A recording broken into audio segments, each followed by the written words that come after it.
Hi ಹೇಳೋ ನಮಸ್ಕಾರ ನಮ್ಮ ಚಾನಲ್ಗೆ ನಿಮಗೆಲ್ರಿಗೂ ಸ್ವಾಗತ. ಇವತ್ತಿನ ಸಂಚಿಕೆ ನಿನ್ನ ಜೊತೆ ನನ್ನ ಕತೆ ಸೀರಿಯಲ್ ಅಲ್ಲಿ ಏನೇನಾಗತ್ತೆ ಅಂತ ನೋಡ್ಕೊಂಬರೋಣ. ಭೂಮಿನ ಮನೆಯಿಂದ ಹೊರಗಡೆ ಹಾಕಿದ್ದಾನೆ ಅಜಿತ್. ಎಲ್ಲ ಸತ್ಯ ಗೊತ್ತಾಗಿ ಮತ್ತೆ ಮನೆಗೆ ಕರ್ಕೊಂಬರ್ತಾನ. ಈ ಎಪಿಸೋಡ್ನಲ್ಲಿ ವಿವರವಾಗಿ ತಿಳಿಸಿದ್ದೀನಿ, ನೋಡ್ಕೊಬನ್ನಿ. ಇಲ್ಲಿ ಭೂಮಿ ಒಲೆಗಳನ್ನ ತುಂಬಾ ಚೆನ್ನಾಗಿ ರೆಡಿ ಮಾಡಿರ್ತಾರೆ. ಮನೆಯವರು ಇದನ್ನ ನೋಡಿ ಅವರಿಗೆ ಆಶ್ಚರ್ಯ ಆಗತ್ತೆ. ಯಾರು ರೆಡಿ ಮಾಡಿದ್ದು ಅಂತ ಕೇಳಿದಾಗ ಪಲ್ಲವಿ ನಾನೇ ಅಂತ ಹೇಳ್ತಾರೆ. ಆದ್ರೆ ಮನೆಯವರಿಗೆ ಸ್ವಲ್ಪ ಡೌಟ್ ಬರುತ್ತೆ. ನಿಜ ಹೇಳು, ನೀನೇನೆ ಅಂತ ಕೇಳಿದಾಗ ಹೌದು ನಾನೇ ಅಂತ ಹೇಳಿದಾಗ ಅಲ್ಲಿ ಸುಮ್ಮನಾಗ್ತಾರೆ. ನಂತರ ಪಲ್ಲವಿ ಹೇಳ್ತಾರೆ, ಅಣ್ಣ ಇವತ್ತು ನಾನೇ ಅಡುಗೆ ಮಾಡ್ಲಾ ಅಂತ ಕೇಳಿದಾಗ ಇಲ್ಲಿ ಅಪ್ಪುಗೆ ಸಿಟ್ಟು ಬಂದ್ಬಿಡತ್ತೆ. ಏನೇ ನೀನೇನು ಮನೆಯವನ್ನ ನೀನೇನು ಅಡುಗೆ ಮಾಡ್ತೀಯಾ, ಸುಮ್ಮನಿರು ಅಂತ ಬೈದ್ಬಿಡ್ತಾಳೆ. ಆಗ ಇಲ್ಲಿ ಶ್ರವಣ್ ಅಪ್ಪುಗೆ ಬೈದು ಸ್ವಲ್ಪ ಸುಮ್ಮನಿರ್ತೀಯ, ಏನು ಅಂತ ಮಾತಾಡ್ತೀಯ ಅಂತ ಹೇಳಿ ಪಲ್ಲವಿ ನೀನು ನಮ್ಮ ಮನೆಯವನ ಥರನೇ ಅಲ್ವಾ, ಅಡುಗೆ ಮಾಡು ಪರವಾಗಿಲ್ಲ ಅಂತ ಹೇಳ್ತಾರೆ. ಆಗ ಪಲ್ಲವಿಗೂ ತುಂಬಾನೇ ಖುಷಿ ಆಗುತ್ತೆ. ಸರಿ, ಅವಳು ಏನೇನೋ ಮಾತಾಡಿದ್ಲು, ಬೇಜಾರು ಮಾಡ್ಕೋಬೇಡ, ಬಾ ನಾವು ಹೋಗೋಣ ಅಂತ ಅಲ್ಲಿಂದ ಎಲ್ಲರೂ ಹೋಗ್ತಾರೆ.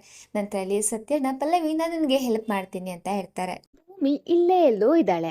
ಅಜಿತ್ಗೆ ದುಡ್ಡು ಹಾಕೋಕೆ ಬಂದಾಗ ಅಜಿತ್ ಬೇಡ ಅಂತ ಹೇಳ್ದ. ಬೇರೆ ಎಲ್ಲಾದ್ರೂ ಹೋಗ್ಬಿಟ್ಲಾ? ಆ ಒಲೆನ ಅಷ್ಟು ಚೆನ್ನಾಗಿ ತಯಾರು ಮಾಡೋಕ್ಕೆ ಸಾಧ್ಯ ಭೂಮಿ ಒಂದೇಯಿಂದ ಅಂತ ಅಂದ್ಕೊಂಡು ಅವಳಿಗೆ ಕಾಲ್ ಮಾಡ್ತಾರೆ. ಕಾಲ್ ಮಾಡಿದ್ರೆ ಕಾಲ್ನ ಪಿಕ್ ಮಾಡಲ್ಲ. ಭೂಮಿ ಕಾಲ್ ಪಿಕ್ ಮಾಡು ಅಂತ ಹೇಳ್ತಿರುವಾಗ ಹಿಂದ್ಗಡೆಯಿಂದ ಯಾರೋ ಕೈ ಇಟ್ಟಾಗೆ ಆಗುತ್ತೆ. ಯಾರು ಅಂತ ನೋಡಿದ್ರೆ ಅಜಿತ್ ಆಗತ್ತೆ. ಅಜಿತ್ನ ನೋಡಿ ಟೆನ್ಷನ್ ಆಗುತ್ತೆ. ಅವನ್ನೆಲ್ಲೋ ಕೇಳಿಸ್ಕೊಂಬಿಟ್ನಾ ಏನು ಅಂತ. ಆಗ ಅಜಿತ್ ಯಾರಿಗೆ ಕಾಲ್ ಮಾಡ್ತಾ ಇದೆಯಾ, ನನಗೆ ಗೊತ್ತಾಯ್ತು ಅಂತ ಹೇಳ್ತಾರೆ. ಆ ಭೂಮಿಗೆ ಕಾಲ್ ಮಾಡ್ತಾ ಇದೆಯಲ್ವಾ ಅಂತ ಸಿಟ್ಟಿಂದ ಕೇಳಿದಾಗ ಇಲ್ಲಿ ಸತ್ಯನ ಕೇಳ್ತಾ ಇರ್ತಾರೆ. ನಿನ್ಗೆ ಭೂಮಿಗೆ ಏನ್ ಪ್ರಾಬ್ಲಮ್ ಆಗಿದೆ ಗೊತ್ತಿಲ್ಲ, ಇವತ್ತು ಹೇಳ್ಬಿಡು, ಏನಕ್ಕೆ ಇಷ್ಟೊಂದು ಕೋಪ ಅಂತ ಹೇಳಿದಾಗ ಅಲ್ಲಿ ಅವತ್ತು ಏನೇನ್ ನಡೀತೋ ಎಲ್ಲದನ್ನು ಹೇಳ್ಬಿಡ್ತಾನೆ ಸತ್ಯಣ್ಣ ಹತ್ರ. ಆಗ ನೀವು ತಪ್ಪು ತಿಳ್ಕೊಂಡಿದ್ಯಾ ಕಣೋ, ಭೂಮಿ ಅಂತ ಹುಡುಗಿ ಅಲ್ಲ, ನಿನಗೆ ನಿನ್ನ ಫ್ಯಾಮಿಲಿ ಮೇಲೆ ಎಷ್ಟು ಪ್ರೀತಿ ಇದೆಯೋ ಅಷ್ಟೇ ಅವಳಿಗೂ ಕೂಡ ಇದೆ ಅಂತ ಹೇಳಿದಾಗ ಸತ್ಯಣ್ಣ, ನಾನು ವ್ರತ ಮಾಡೋಕೆ ಅಂತ ಈ ದೇವಸ್ಥಾನಕ್ಕೆ ಬಂದಿದ್ದೀನಿ, ದಯವಿಟ್ಟು ನನ್ನ ಸಿಟ್ ಮಾಡೋಗೆ ಮಾಡಬೇಡಿ, ಇಲ್ಲಿಗೆ ಬಿಟ್ಬಿಡಿ, ಆ ಭೂಮಿನೇ ಎಲ್ಲದೂ ಇದಕ್ಕೆ ಕಾರಣ ಅಂತ ಹೇಳ್ತಾರೆ. ಇಲ್ಲ ಅಜಿತ, ನೀನು ಇದೇ ಥರ ನೆಗೆಟಿವ್ ಆಗಿ ಯೋಚನೆ ಮಾಡಿದ್ರೆ ಹಾಗೆ ಅನ್ಸುತ್ತೆ. ಭೂಮಿ ನಿನ್ನ ಬಲಹೀನತೆ ಅಲ್ಲ, ಶಕ್ತಿ ಅಂತ ಹೇಳಿದಾಗ ನಿನ್ನ ಮತ್ತೆ ಭೂಮಿನ ಒಂದು ಮಾಡೋಕ್ಕಿಂತ ದಿವಸ ಎಷ್ಟು ಕಷ್ಟಪಡ್ತಾ ಇದ್ದೀನಿ ಗೊತ್ತಾ ನಿನಗೆ ಅಂತ ಹೇಳ್ತಾರೆ. ಏನು ಕಷ್ಟಪಡ್ತಾ ಇದ್ದೀರಾ ಅಂತ ಅಜಿತ್ ಕೇಳಿದಾಗ ಭೂಮಿ ಬರಲಿ, ನಿಮ್ಮಿಬ್ಬರನ್ನ ಕುತ್ಕೊಂಡು ಸರಿಯಾಗಿ ಮಾತಾಡ್ತೀನಿ ಅಂತ ಹೇಳ್ತಾರೆ. ಅಜಿತ್ಗೆ ಸಿಟ್ಟು ಬಂದು ಅಲ್ಲಿಂದ ಹೊರಟ್ಬಿಡ್ತಾರೆ. ಇಲ್ಲಿ ಪ್ರಸಾದ ರೆಡಿ ಆಗಿದೆ ಅಂತ ಪಲ್ಲವಿ ಅಕ್ಕ ಮನೆಯವರೆಲ್ಲರನ್ನು ಕರೀತಾರೆ. ಎಲ್ಲರೂ ಬಂದಾಗ ಅಜಿತ್ಗೆ ಏನು ಭೂಮಿ ಇಲ್ಲಿದ್ದಾಳೆ ಅಂತ ಅನಿಸ್ತಾ ಇರತ್ತೆ. ಆಗ ಪಲ್ಲವಕ್ಕ ನಿಜ ಹೇಳಿ ಭೂಮಿ ಇಲ್ಲಿದ್ದಾರೆ ಅಂತ ಕೂಗ್ತಾಳೆ. ಆಗ ಮನೆಯವರೆಲ್ಲ ನಿನ್ಗೆ ಯಾಕೆ ಹೀಗೆ ಅನ್ನಿಸ್ತಾ ಇದೆ, ಇಲ್ಲಿ ಭೂಮಿ ಇಲ್ವಲ್ಲ ಅಂತ ಹೇಳ್ತಾರೆ. ಆಗ ಸತ್ಯನ, ಅಯ್ಯೋ ನಮ್ಮ ಅಜಿತ್ಗೆ ಯಾವಾಗಲೂ ಭೂಮಿದೆ ಗುಂಗು, ಅದಕ್ಕೋಸ್ಕರ ಅವಳು ಅವನ ಜೊತೆಗೆ ಇದ್ದಂಗೆ ಫೀಲ್ ಆಗ್ತಾ ಇರತ್ತೆ ಅಷ್ಟೇ, ನೀರು ತಲೆ ಕೊಡಿಸ್ಕೋಬೇಡಿ ಅಂತ ಹೇಳ್ತಾರೆ. ಆಗ ಇಲ್ಲಿ ಅಜಿತ್ ಆ ಥರ ಏನೂ ಇಲ್ಲ ಅಂತ ಹೇಳಿದಾಗ ಇಲ್ಲಿ ಭೂಮಿ ಇದನ್ನೆಲ್ಲ ಹಿಂದ್ಗಡೆ ಅಡಗಿ ನಿಂತ್ಕೊಂಡು ಕೇಳ್ತಾ ಇರ್ತಾಳೆ. ತಕ್ಷಣ ಅಜಿತ್ಗೇನು ಡೌಟ್ ಬಂದು ತಿರುಗಿ ನೋಡ್ತಾನೆ. ಅಷ್ಟರಲ್ಲೇ ಭೂಮಿ ಇನ್ನೇನು ಕಾಣಿಸ್ಬೇಕು, ಅಷ್ಟರಲ್ಲೇ ಭೂಮಿ ಒಳಗಡೆ ಹೋಗ್ಬಿಡ್ತಾಳೆ. ಇಲ್ಲಿ ಭೂಮಿ ಅಡುಗೆನೆಲ್ಲ ಮಾಡಿ ಊರು ಬಿಟ್ಟು ಹೋಗೋಕ್ಕೆ ಅಂತ ರೆಡಿ ಆಗಿದ್ದಾಳೆ. ಪಲ್ಲವಕ್ಕ, ನೀನು ಅವ್ರ ಕಣ್ಣಿಗೆ ಬೀಳದೇ ಇರೋ ಥರ ನಾನು ನೋಡ್ಕೋತೀನಿ, ಊರು ಬಿಟ್ಟು ಹೋಗ್ಬೇಡ ಅಂತ ಹೇಳಿದಾಗ ಅಲ್ಲಿ ಭೂಮಿಗೆ ಸಿಟ್ಟು ಬಂದು, ಪಲ್ಲವಕ್ಕ ನನ್ನ ಜೊತೆಗೆ ಬರ್ತಿರಲ್ಲ, ನಾನು ಒಬ್ಬನೇ ಹೋಗ್ಲಾ ಅಂತ ಹೇಳ್ತಾಳೆ. ಸರಿ ಹೋಗೋಣ ಅಂತ ಹೇಳ್ತಿರುವಾಗ ಅಲ್ಲೇ ಒಬ್ಬ ಕಣಿ ಹೇಳ್ತಾ ಇರ್ತಾಳೆ, ಒಂದು ಹುಡುಗಿಗೆ ನೀನು ಲವ್ ಮಾಡ್ತಾ ಇದೀಯಾ, ಅವನ್ನ ಮದುವೆ ಆಗಿದ್ರೆ ನಿನ್ನ ಜೀವನ ಹಾಳಾಗ್ಬಿಡತ್ತೆ ಅಂತ ಹೇಳ್ತಿರ್ತಾಳೆ.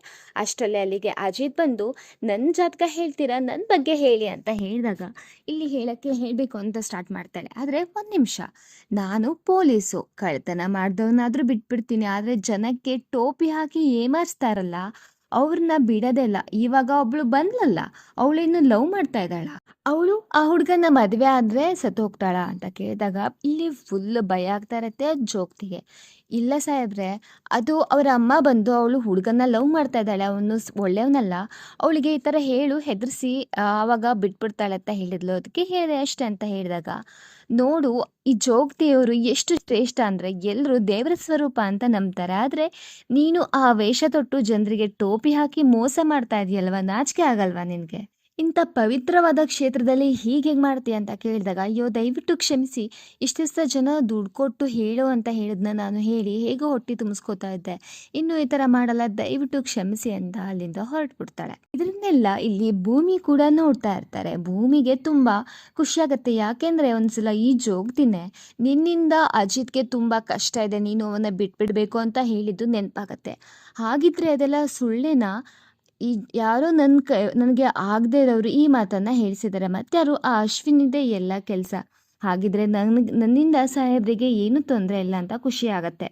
ಅಲ್ಲ, ಆ ಊರಲ್ಲಿ ಒಂದು ಸ್ವಾಮೀಜಿ ಹೇಳಿದ್ರಲ್ವಾ, ನಿನ್ನ ಮಾಂಗಲ್ಯ ಭಾಗ್ಯ ಗಟ್ಟಿ ಇದೆ, ಅಜಿತ್ಗೆ ಏನೂ ಆಗಲ್ಲ ಅಂತ. ಛೇ, ನಾನು ಏನು ದಡ್ಡಿ, ನನಗೆ ನೆನಪೇ ಆಗಿಲ್ಲ ಅಂತ ಯೋಚನೆ ಮಾಡ್ತಾ ಇರ್ತಾರೆ. ಅಷ್ಟರಲ್ಲಿ ಅಲ್ಲಿ ಪಲ್ಲವಿ ಅಕ್ಕ ಕೂಡ ಎಂಥ ಮನುಷ್ಯರು ಇರ್ತಾರಲ್ವಾ ಅಂತ ಹೇಳ್ತಿರಾಗ ಭೂಮಿ ಏನು ಯೋಚನೆ ಮಾಡ್ತಿದ್ಯಾ ಅಂತ ಹೇಳ್ತಾರೆ. ಏನಿಲ್ಲ, ನನ್ನ ಸಮಸ್ಯೆಗೆ ಪರಿಹಾರ ಸಿಕ್ತು, ಬಾ ಹೋಗೋಣ ಅಂತ ಹೇಳ್ತಾರೆ. ಈ ಭೂಮಿ ಪ್ರಸಾದನ ತಗೊಂಡು ಹಾಸ್ಪಿಟಲ್ಗೆ ಸಂಗೀತನ ನೋಡೋಕ್ಕೆ ಬರ್ತಾರೆ. ಆಗ ಅಲ್ಲಿ ದೇವ್ರ ಮುಂದೆ, ಯಾಕಪ್ಪ ಎಲ್ಲರೂ ನಿನ್ನ ವಿಘ್ನ ವಿನಾಯಕ ಅಂತ ಪೂಜೆ ಮಾಡ್ತಾರೆ, ಆದರೆ ನನಗೆ ಯಾಕೆ ಇಷ್ಟೊಂದು ಕಷ್ಟ ಕೊಡ್ತಾ ಇದೀಯಾ? ಯಾಕೆ ಇವಳು ಹೇಗಿದ್ರು ದೌರ್ಭಾಗ್ಯವತಿ, ಅವಳಿಗೆ ಏನು ಸಿಗಬಾರ್ದು ಅಂತ ನಿನ್ನ ಯೋಚನೆನಾ?